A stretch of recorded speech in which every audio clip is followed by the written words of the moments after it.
Scales are when we play from one note name going up all of the different letters and going into the same note name again.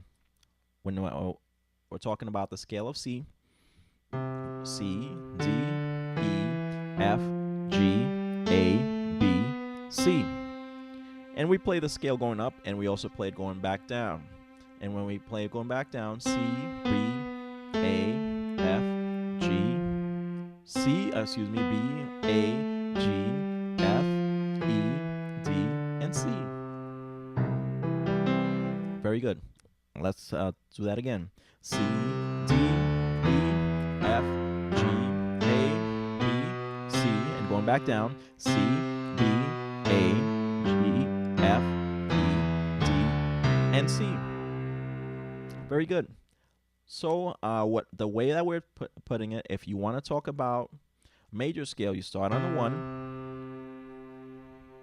go up a whole step, go up another whole step, go a half step, and then go another whole step, go another whole step, go another whole step, and go on a half step.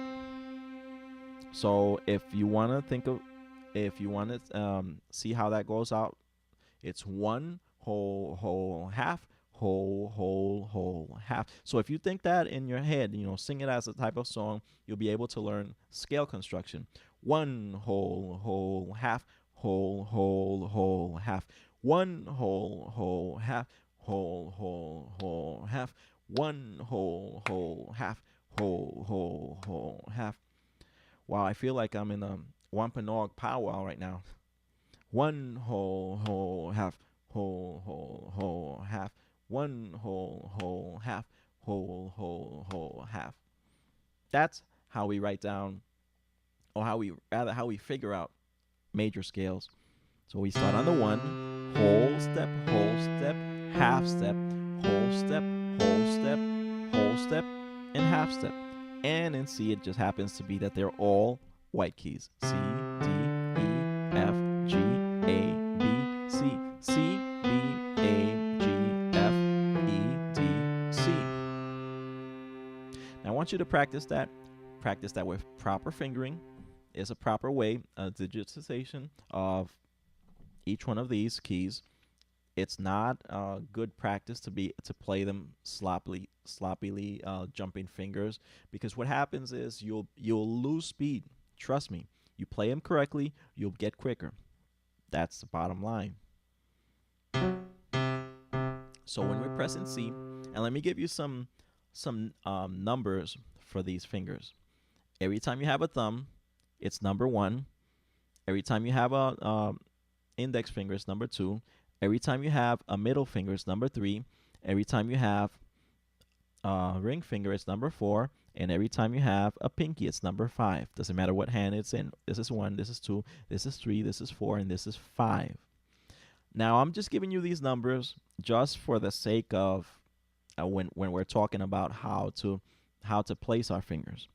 But we're going to start with our thumb on the 1. There's your C.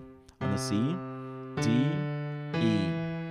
So let me tell you which fingers those are. That's thumb, index, middle finger, and now I climb under with my thumb again. F, G, A, B, C, and F is my thumb, G is my index, A is my middle finger, B is my ring finger, and C is my pinky. So let's explain that. Once again, going slow.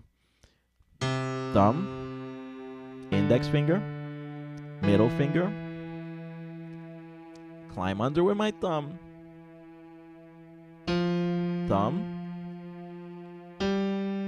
index finger, middle finger, ring finger, and pinky. So if you notice, I put with the C, D, and E, I did it with my first 3 fingers, and then I climbed under with my thumb, and then each of these keys got one of these fingers. So it's these 3 fingers, these 3 keys with these 3 fingers, climb under with your thumb, and then these 5 keys get these 5 fingers each one key per finger, or one finger per key. I don't know how else to break it down simpler than that. But I want you to practice going up, going to the right, C, or rather, let's say it, thumb, index finger, middle finger, and climb under with your thumb, index finger, middle finger, ring finger, and pinky. And going back down to the left. Also, I want you to practice, because remember, keep your pinky on C a moment, because remember that each one of your fingers is going to fall on one of those keys. So we're going pinky, ring finger, middle finger, index, thumb, and now instead of climbing under with the thumb like we did before, we're going to climb over with our third finger, with our middle finger. Middle finger, index, and thumb. Are you confused yet? I sure hope not. But what I do like for you to do is to take a break here and there, stretch your fingers, relax your fingers, move them around a bit. This shouldn't hurt. If it starts to hurt, you know you've been sitting too long at the piano. And remember, all of this is not to be mastered in one day, but to be taken in individual steps and individual parts. I'm giving it to you all at once because this is DVD format for now. Later on, we'll go with the Blu-ray, and soon enough, it's just gonna be Blu-ray that you're gonna be putting in there.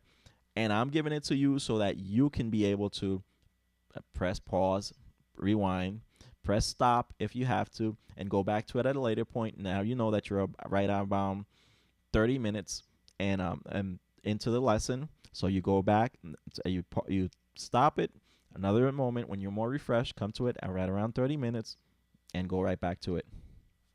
Now I want you to keep on practicing this with your right hand. You can do it with your right hand, but I want you to also do it with your lazy left hand. Your ready right hand is gonna most probably, if you're right hand writer, you're going to be able to do it easier, but your left hand is going to be a little bit lazier. I'm left-handed myself, so my left hand is a lot busier. But in your case, you will have to practice probably more with your left hand than you will have to practice with your right hand. Remember, scales develop speed, and if you do the work, put your best into it, and practice a lot, you're going to get very speedy with those fingers. Right now, those fingers are probably disobedient. They're doing what they want to do and not what you want them to do. But soon enough, with practicing your scales, that's one of the quickest ways to develop speed. There are also some other exercises for developing speed and dexterity, which are called hand-on exercises, or hand-on exercises, depending on your pronunciation. But these are the most basic speed developing ones that there are around. So let's go on to that left hand. Left hand is going to be, it's almost like a mirror of what happened on your right hand. Now, each of the, beginning with your pinky, each one of these 5 fingers is going to fall on one of those 5 keys when we're going up or when you're going on the right. And then you're going to climb, and then you're going to do it with your middle finger, your index finger, and your thumb. Let's do it slow. I just put all my hand on each one of those keys. Beginning pinky, I should say. Pinky, ring finger, middle finger, index finger, thumb, and I climb over with my middle finger, index finger, and thumb again. So actually, if think about it, the middle finger gets used twice, the index finger gets used twice, and the thumb gets used twice. Pinky, ring finger, middle finger, index finger, thumb, and climb over with your middle finger, index, thumb. middle finger, index, thumb. Didn't you hear that before? Okay, let's go back down. Thumb, index finger, middle finger. Remember, each one of these three is falling on one. You climb under with your thumb. Thumb, index finger, middle finger, ring finger, and pinky. So you notice ring finger and pinky get used only once, and good riddance, because these two are the weakest fingers, the ring finger and the pinky. Great. I hope you've, at this point, 35 minutes into the lesson, you've practiced a lot your scales, and you've gotten really good at it, because we're going to go on. But for all you advanced people,